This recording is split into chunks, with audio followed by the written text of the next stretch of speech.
बिस्मिल्लाहिर्रहमानिर्रहीम नहमदुहु व नुसल्ली अला रसूलिहिल करीम अम्मा बाद। आज के इस वीडियो में गुस्ल की सुन्नतें, मुस्तहब्बात और उन बातों का तज़किरा होगा जो गुस्ल में मकरूह हैं।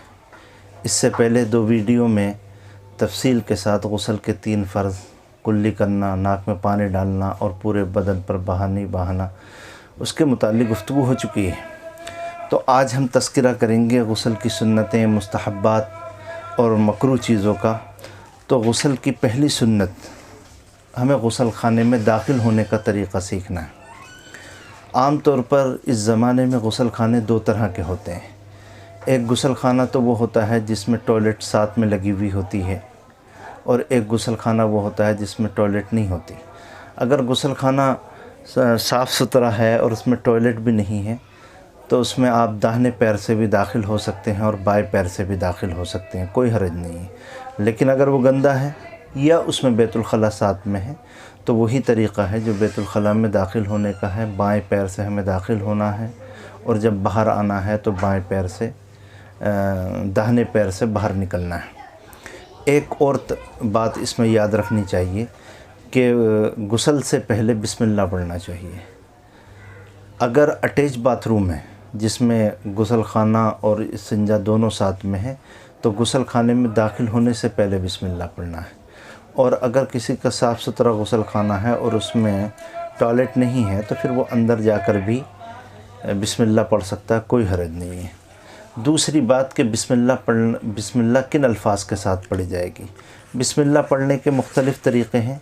आप सिर्फ़ इतना पढ़ सकते हैं बिस्मिल्लाह, ये भी काफ़ी है। आप ये भी पढ़ सकते हैं बिस्मिल्लाहिर्रहमानिर्रहीम, ये भी काफ़ी है। या दूसरे अल्फाज भी किताबों के अंदर आए हैं, मसलन बिस्मिल्लाहिल अज़ीम, ये भी पढ़ सकते हैं।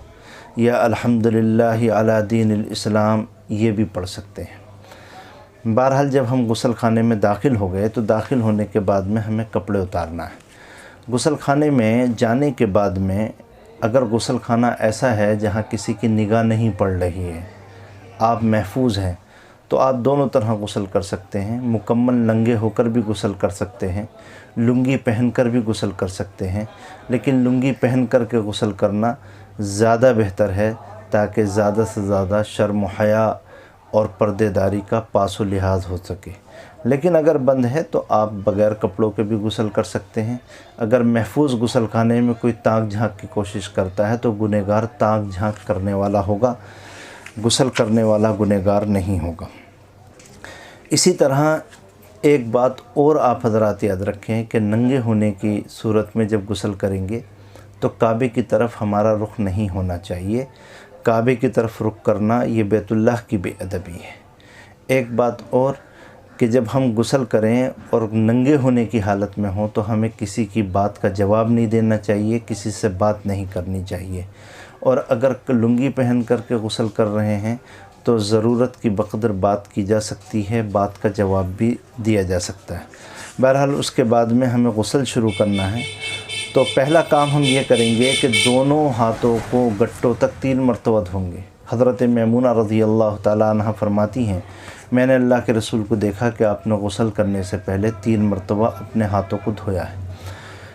चूँकि ये बात हमारी गुस्ल वाजिब की चल रही है, आदमी को एहतलाम हो जाए या अपनी बीवी से वो मुलाकात कर ले जो गुस्ल वाजिब होता है तो उसके गुस्ल की ये बहस चल रही है। दोनों हाथों को धोने के बाद में शर्मगाह को धोने का नंबर आता है।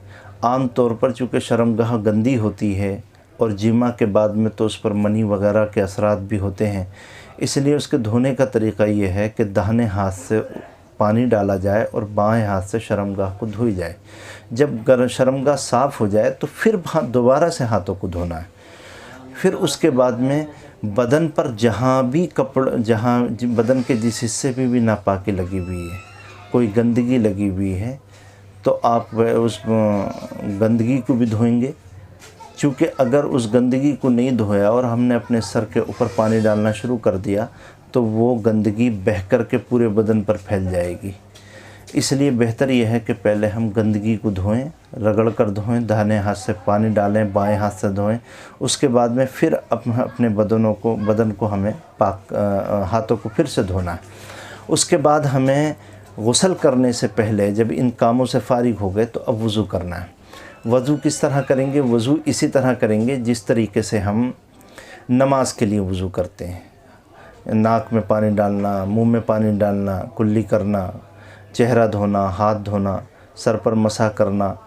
और रही बात पैरों की, आजकल जिस तरह हमारे यहाँ गुस्ल खाने पक्के बने हुए हैं, पानी डाला और पानी निकल जाता है, तो उसी वज़ू के साथ हम अपने पैरों को भी धो लेंगे। लेकिन अगर किसी का गुस्ल खाना कच्चा है या ऐसी जगह गुस्ल कर रहा है जहाँ उसके पैरों में गुस्ल का पानी जमा होता है, तो वज़ू में उन पैरों को ना धोए, फिर इन पैरों को गुस्ल करने के बाद में आखिर में धोगा।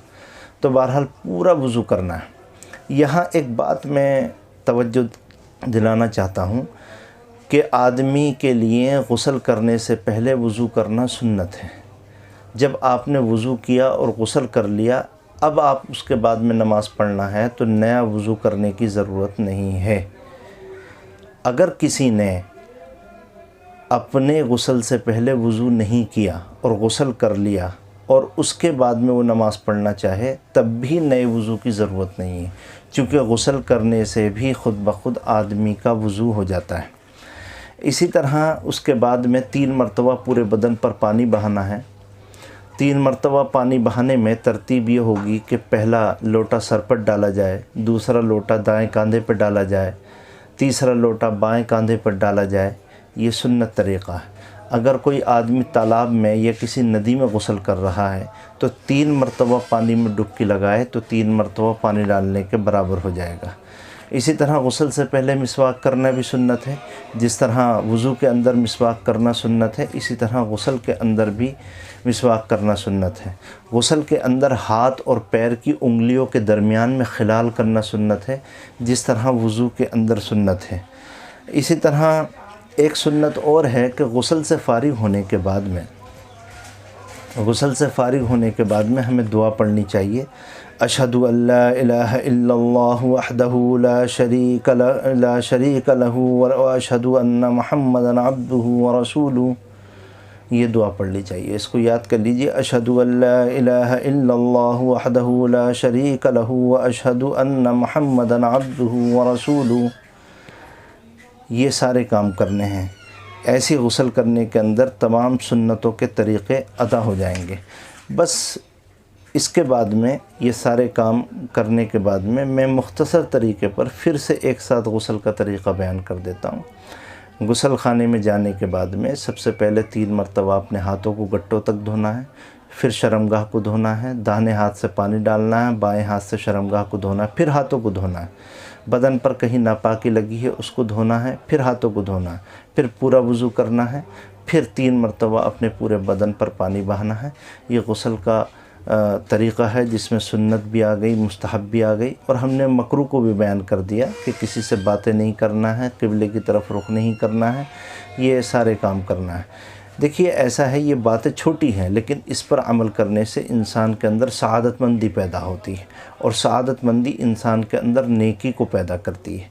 तो इन छोटी बातों पर अमल करने की वजह से हमारे अंदर सआदत के जज्बात पैदा होंगे। अल्लाह के यहाँ नमाज में खुशू और खुशू पैदा होगा। इसलिए इन बातों को याद रखें और अपने बीवी बच्चों को सुनाएं, दोस्तों को सुनाएं और इन सुन्नतों को ज़िंदा करने में हम सब की मदद करें। अगले वीडियो में हम मज़ी, मनी, वदी के बारे में बयान करेंगे, उसको भी आप ज़रूर देखें। व आखिर दावाना अल्हम्दुलिल्लाह।